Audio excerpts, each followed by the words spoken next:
पुराने समय की बात है। एक जंगल में बहुत बड़ा बरगद का पेड़ था। उस पेड़ पर बहुत सारे कबूतर रहा करते थे। वो जंगल में घूम घूम कर भोजन की तलाश करते थे और अपना पेट भरते थे। उन सभी कबूतरों में एक बूढ़ा कबूतर भी था। बूढ़ा कबूतर बहुत ही समझदार था, इसलिए सभी कबूतर उसकी बात माना करते थे। एक दिन उस जंगल में कहीं से घूमता हुआ एक बहेलिया आया। उसकी नजर उन कबूतरों पर पड़ी। कबूतरों को देखकर उसकी आंखों में एक चमक आ गई और उसने अपने मन में कुछ सोचा और वहां से चला गया। लेकिन बूढ़े कबूतर ने उस बहेलिये को देख लिया था। दूसरे दिन भरी दोपहर में सभी कबूतर पेड़ पर आराम कर रहे थे। उस दिन वह बहेलिया फिर आया और उसने देखा कि गर्मी की वजह से सभी कबूतर पेड़ पर आराम कर रहे हैं। उसने बरगद के नीचे जाल बिछाकर उस पर कुछ दाने बिखेर दिए और दूसरे पेड़ के पीछे छुप गया। कबूतरों में से एक कबूतर की नजर उन दानों पर पड़ी।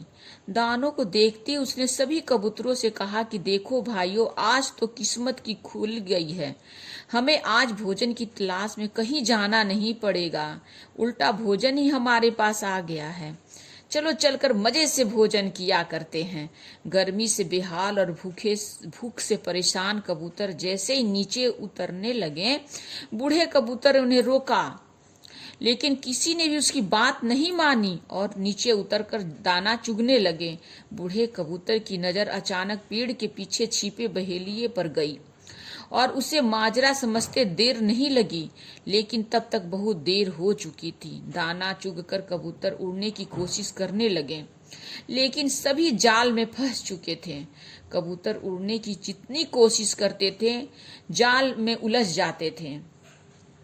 कबूतरों को जाल में देखकर बहेलिया पेड़ के पीछे से निकल आया और उसको पकड़ने के लिए उनकी ओर बढ़ा। यह देखकर सभी कबूतर डर गए और बूढ़े कबूतर से मदद की गुहार करने लगे।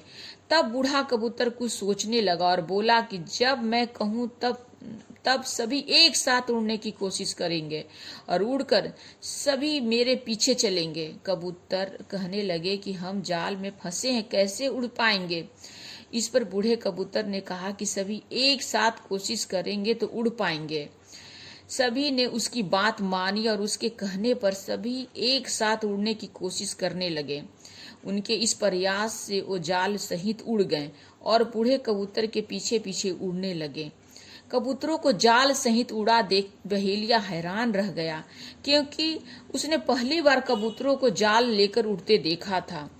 वह कबूतरों के पीछे पीछे भागा, लेकिन कबूतर नदी और पर्वतों को पार करते हुए निकल गए। इससे बहेलिया उनका पीछा नहीं कर पाया।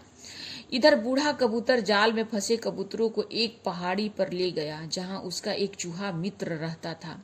बूढ़े कबूतर को आता देख उसकी खुशी का ठिकाना नहीं रहा, लेकिन जब बूढ़े कबूतर ने सारा किस्सा सुनाया तो उसे दुख भी हुआ। उसने कहा कि मित्र, चिंता मत करो, मैं अपनी दांतों से जाल काट देता हूँ। उसने अपने दांतों से जाल काट कर सभी कबूतरों को आजाद कर दिया। कबूतरों की खुशी का ठिकाना नहीं रहा। सभी ने चूहे को धन्यवाद दिया और बूढ़े कबूतर से क्षमा मांगी। कहानी की सीख यही मिलती है कि एकता में ही ताकत होती है और हमें हमेशा बड़ों की बात माननी चाहिए।